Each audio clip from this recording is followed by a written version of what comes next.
Bon, je m'appelle Henry Hawkins. Je suis venu ici en 1960 pour suivre les cours. J'ai suivi les cours sociaux, dans le domaine social, donc je suis assistant social. J'ai travaillé à la maison africaine à Bruxelles et puis il m'a envoyé à Liège pour diriger la maison africaine à Liège, où je suis resté pendant 7 ans. Il y avait une maison africaine à Liège, à Charleroi et à Anvers.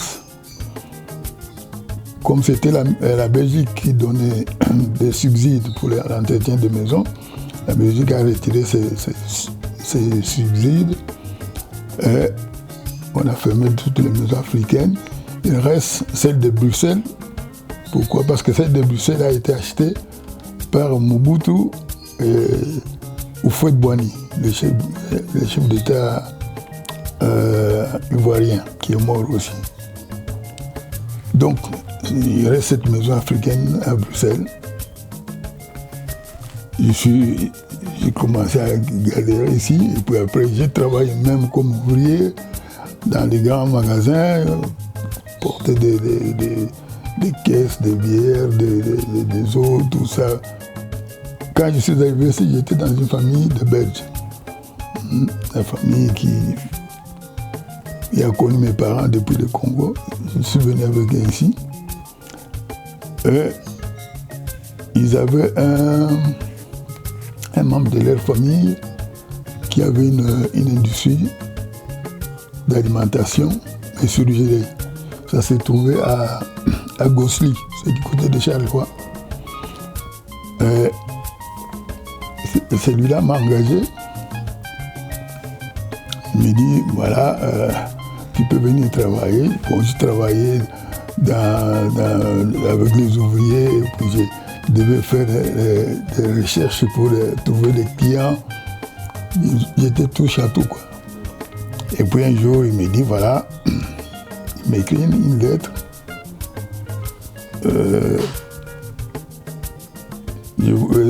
Avec cette lettre, vous êtes obligé maintenant de chercher un marché en Afrique. Vous devez me trouver un marché en Afrique. Au cas où ça ne marche pas, on se quitte. C'était une façon de me dire où tu fais, où on se sépare. Et je suis allé en Tunisie. Comme ça, j'ai débarqué en Tunisie sans connaître personne. Heureusement, quand j'étais à Liège, il y avait un garçon tunisien qui suivait les cours à Liège et qui habitait dans la maison africaine. Et il m'avait laissé son adresse avant de partir. Et en partant, j'ai pris cette adresse et je suis parti. J'étais à l'hôtel. Le soir, je téléphone, je tombe sur une dame. La dame me dit, qui êtes-vous? Je lui présente, je suis tel. Mais mon frère n'est pas là, il est au boulot. Moi, il m'a dit, écoutez, s'il vous plaît, quand il vient, dites-lui que tel a téléphoné, je suis à tel hôtel, voilà mon numéro de téléphone. Et le soir, il est arrivé, on s'est embrassé, on a causé des lièges, de tout, et puis il me dit, tu es en vacances? Moi, je dis, non, je suis venu ici pour le travail. Il dit, tu travailles au mois de mai? Non, moi, je suis venu chercher le marché pour ma société en Belgique. Il me dit, c'est quoi votre société? Moi, je dis, nous vendons les aliments surgelés. Il me dit non. L'arabe ne mange pas la viande surgelée, ni même, il ne peut pas acheter une viande si tu n'as pas vu la tête de l'animal qui mange. Ça, c'est raté. J'étais découragé. Mais alors là, il me dit, par contre, nous avons besoin de quelque chose. Si votre patron est capable, on lui donne tout ça pour lui. Moi, de quoi s'agit-il? Il me dit, voilà, nous avons des plages qui ne sont pas loties. Nous avons un ministère du tourisme, nous voulons lancer le tourisme en Tunisie. Alors je peux prétendre être le premier qui a lancé le tourisme en Tunisie. Alors, le lendemain matin, j'ai téléphoné à mon patron, il m'a dit voilà, pour la question d'alimentation, c'est nul, il ne faut pas y compter. Par contre, là où je vous parle, je suis dans le bureau du ministre du Tourisme. Voilà ce qu'il me propose. Il me dit, où est-ce que vous avez connu le tourisme? Moi, je dis, ça, c'est une autre affaire, je vous passe le ministre. Et le ministre lui dit, monsieur, voilà, nous avons 30 km de plage non lotis. Si vous êtes capable, on vous donne les 30 km gratuitement, mais vous allez lotir ça, vous créer des hôtels. Le lendemain, mon patron est arrivé à Tunis. Nous sommes allés chez Bourguiba. J'étais le chef d'État en ce moment-là. Et tout a été conclu sur place. Il est rentré à Bruxelles. Moi, je restais à Tunis. Et à Noël, je reviens ici pour passer les fêtes de Noël. Et je trouve au bureau là-bas, on ne veut plus de moi. Enfin, on m'a remercié. Voilà. Et je les ai traînés devant la justice. Bon, ils m'ont payé quelque chose de 600 000 francs belges. Bon. Je suis retourné, j'ai été me faire un ski à Yolbe, mais je devais travailler quand même. Et suivre les cours en licence et aller travailler. Je devais être à 8 heures au travail. Au même moment, on donne des cours. Et j'ai quitté le travail à 18 heures et les cours sont finis. Bon, j'ai dû abandonner les études. Et je vois un Guinéen qui vient me trouver. Il me dit, j'ai besoin de toi. Moi, j'ai dit, oui, tu peux passer au Mambo. Moi, dit, ça va. Le soir, il ouvre à 21h, je passe. Il me dit, voilà, je sais que tu n'as pas de situation, tu peux venir travailler avec moi. Il dit, faire quoi? Voilà, mais servir, tout ça. Il me dit, ça va. Je suis allé au Mambo, j'ai commencé à travailler là, je crois, pendant 2 ans. Alors j'ai connu mon autre épouse, une autre belge. On était ensemble.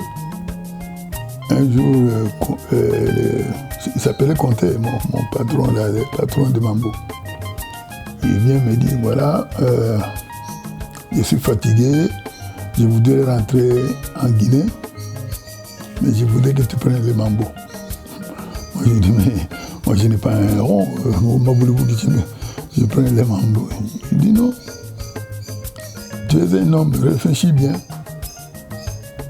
Parle avec ta femme là, vous allez voir que ça ira. Et bon, ça va, je vais essayer.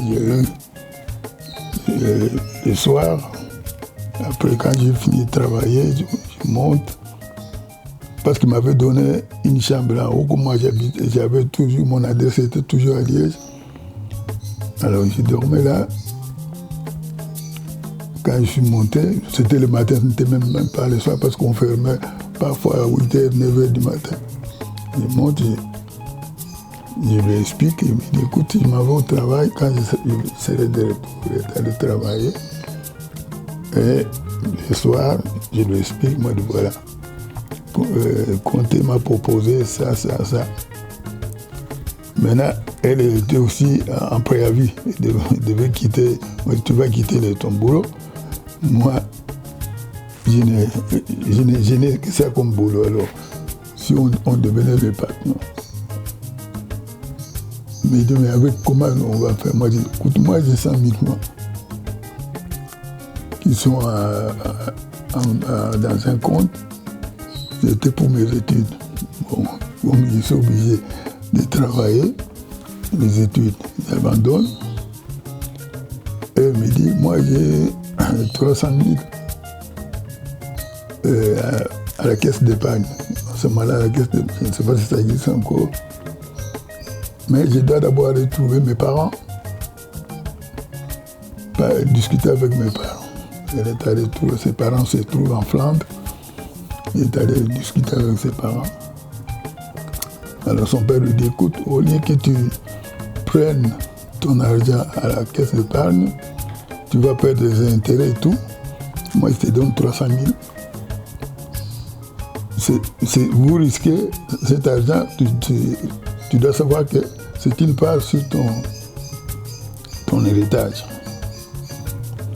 Elle a pris 300 000. Alors, plus ce qui est donné, et ce que moi j'avais, j'ai appelé le comté. Il dit, Marshal, voilà, dites-moi maintenant combien vous demandez pour le mambo. Il dit 950 000. Non, moi je n'ai pas ça. Franchement, c'est impossible, je ne saurais pas. Il dit, écoute, ou bien on discute, je te donne une part et je te garantis, dans 3 mois, je te rembourse le reste. Il me dit, combien tu as? Moi, j'ai eu 450 000. On lui a remis 450 000. Et il dit, moi, tu peux toujours venir au Mambo comme patron, mais l'argent, c'est moi qui prends l'argent. Et je continue à travailler comme d'habitude, mais l'argent, c'est moi qui prends l'argent. Je te donne seulement l'argent pour payer les loyers. Tu payes les loyers. Il dit, oui, d'accord. Et on a fait ça 3 mois avant que ça soit 3 mois. Je lui ai remis le reste d'argent. Donc comme c'était 750 000, je lui ai donné le 300 000 qui restait. Avant le deuxième mois, il lui a donné. Et il est parti. C'est comme ça que je suis devenu patron de Mambo. Ça, c'était une expérience qui est restée dans ma vie parce que quand le comté m'a donné les clés de Mambo, je n'ai pas voulu dire que je suis le patron de Mambo.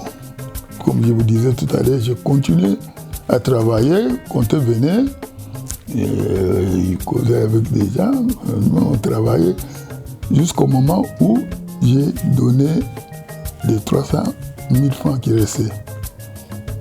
Et à ce moment-là, j'ai fait des invitations. J'ai envoyé des invitations dans des ambassades, dans des amis, en Allemagne, en Hollande, en France, c'est tout, pour leur annoncer que les Mambo changeaient de direction, qu'ils étaient invités de telle heure à telle heure, un verre gratuit sera offert. Donc, je dois dire que j'ai fait ça pendant 2 jours de suite. Parce qu'il y a venu, moi je n'ai pas été là, mais c'était plein à craquer. Quand cela a été fini, bon, les gens commençaient à venir au Mambo. Le Mambo, je ne sais pas comment c'est parti, tout le monde parlait de Mambo. J'avais surtout des ambassadeurs qui venaient tout le temps, tous les agents de l'ambassade venaient. Il faut dire aussi que les questions de discipline, je suis très dur. Mine de rien, je suis, quand je dis quelque chose, c'est comme ça. Alors, les gens qui venaient, ils venaient avec les dames et tout ça, ils trouvaient que c'était un endroit où il fallait venir avec sa femme, pour n'être pas dérangé. Donc j'ai eu des membres, même des enfants de Mobutu sont venus là-dedans. Malgré que les pères m'avaient coupé la bourse, mais ils venaient, j'ai eu tous les gens du Congo qui venaient du Congo, qui venaient. À ce moment-là, c'était des gens de Mobutu, donc les gens se déplaçaient, ils prenaient l'avion. Vendredi, il vient s'amuser à Bruxelles, lundi, il retourne, il va travailler. Voilà comment le Mambo a fait sa réputation. Ce que je n'oublie pas, c'est justement, il y avait un ministre, il était tchadien, je crois. Tchadien. De Tchad. De Tchad. Et il était venu parce que je connaissais l'ambassadeur de Tchad, était devenu mon client, il venait souvent, on se téléphonait. Quand il y avait une fête à leur ambassade, il m'invitait. Alors il est venu avec ses ministres au Mambo. Je les ai reçus, table avec champagne, tout ça. Et à ce moment-là, la police d'Ixelles était très dure avec les Noirs. Et surtout avec moi. Parce qu'il m'accusait, c'est moi qui ai mis tous les Noirs dans les quartiers, etc. Bon. Et la police est entrée la nuit, commençait à tout le monde dehors, les gens, l'ambassadeur avec son ministre était assis, ils sont allés empoigner les ministres, aller contre les murs. Ah, moi, voyant cela, j'ai appelé la gendarmerie, parce qu'à ce moment-là, la gendarmerie était séparée avec la police. Maintenant, les gendarmes sont venus. J'ai présenté, moi, voilà, il y a monsieur l'ambassadeur de Tchad avec le ministre. Ils se sont fait tabasser par la police, on ne sait pas pourquoi. Alors, on a demandé, le ministre dit, je porte plainte auprès du ministre des Affaires étrangères. Et je porte plainte auprès contre la police. Et les gendarmes ont acté tout ça. Et ils ont envoyé la copie chez le bourgmestre. Le lendemain matin, téléphone, c'était le bourgmestre. Il me dit, est-ce que je peux vous voir? Moi, oui, monsieur le bourgmestre. Demain, ça vous arrange? Moi, oui. Demain matin, il dit, à partir de 9h, je vous attends. Je me lève le matin, je me lave, je m'habille. Et le commissaire de police avait donné ordre à la police qui est à la porte. Vous ne laissez pas ce type de mambo rentrer. Il ne rentre pas. Bon, ici. Moi, j'arrive. Je vais rentrer. Et monsieur, où est-ce que vous allez me dire? Je suis venu, monsieur le bourgmestre m'a compris, il n'est pas là. Bon. Et ça va. S'il revient, vous lui dites que je me suis présenté à l'air qui m'avait donné rendez-vous. Je rentre. Je suis rentré. L'après-midi, téléphone, le bourgmestre. Mais monsieur Hawkins, je vous attendais, moi, monsieur le bourgmestre. J'étais à l'air dite, j'étais devant la porte. Il y a un policier qui n'a pas voulu qu'il rentre. Il a dit que vous n'étiez pas là. Il dit, on vous a dit qu'il n'était pas là. Moi, je dis oui. Vous pouvez venir maintenant? Moi, je dis oui. Il rentre. Il dit, voilà, c'était une dame. Cette policière-là, il m'a dit que tout le monde est demain. Ah, le bourgmestre se met en rage. Il demande à la dame, il dit, c'est le commissaire qui a dit qu'il ne rentre pas. Entre-temps, je monte au bureau du bourgmestre, il fait appeler le commissaire. Alors, c'était... Je ne vous dis pas. On l'a engueulé comme des poissons pourris. Il était là, mais je croyais que ce n'était pas grave. Ce n'est pas à vous de décider que ce n'est pas grave. Moi, j'appelle M. Hawkins. Vous savez qu'il y a une plainte qui est portée contre la police d'Ixelles. Vous devez le savoir. J'ai dit, alors il me demande, écoutez, est-ce qu'il y a moyen de supplier l'ambassadeur de Tchad? Je vais arranger ça. Moi, j'ai trouvé l'ambassadeur de Tchad. Heureusement, le ministre, lui, il était de passage, il allait aux États-Unis, il est parti, et puis il est rentré au Tchad. Ça veut dire que, bon, l'ambassadeur, je ne sais pas comment il s'est arrangé avec les bourgmestres, l'affaire a été... Je crois qu'ils ont retiré la plainte, je ne sais pas comment ils ont fait. Il y avait une association d'étudiants ici qui s'appelait UGEC, Union des étudiants congolais. Et au moment où Mobutu a pris le pouvoir, il a demandé à ce que partout, parce que l'IGEC était partout, en Europe, aux États-Unis, en Russie, il y avait l'IGEC.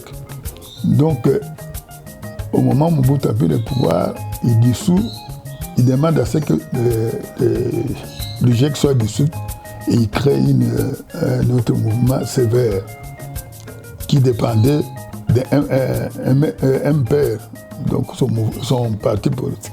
Et nous, on a refusé, on dit non. Nous, on ne fait pas partie de ça. Nous avons continué avec notre UGEC et le gouvernement belge ne pouvait rien faire. Et nous sommes devenus des ennemis, je n'étais pas seul. Il y en avait en Allemagne, il y en avait en France. Nous, on était ici en Belgique. Et on était chassés, comme Mobutu avait un service de sécurité ici. Maintenant, c'était terrible. Hein. Mais il collaborait avec la Belgique, bien entendu. Mais on a tué un des membres de notre mouvement, Kanyonga, qui a été tué ici à Bruxelles. Pas les policiers alors? Non, pas les agents de Mobutu. Hein? Ils l'ont tué. Donc, j'apprends par mes amis à Kinshasa, comme quoi moi et tous les autres, nous sommes condamnés à mort. Donc, dès que vous rentrez au Congo, alors oui, si je rentre, ici, mais ici, on pouvait me tuer aussi. Hein. On pouvait me tuer parce qu'on m'a déjà mis un revers sur la tête. Heureusement que le fils de Mobutu était là. Sinon.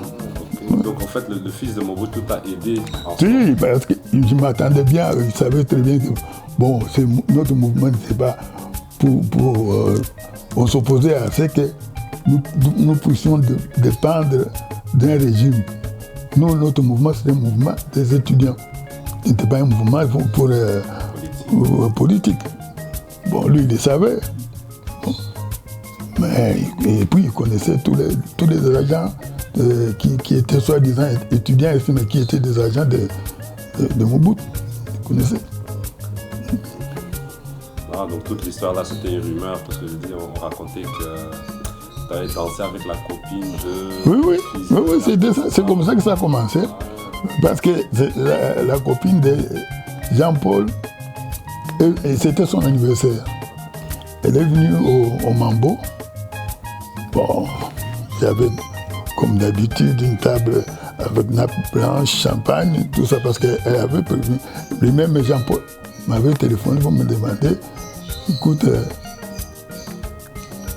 ma petite là va venir passer son anniversaire au Mambo et j'espère que tu vas bien le recevoir.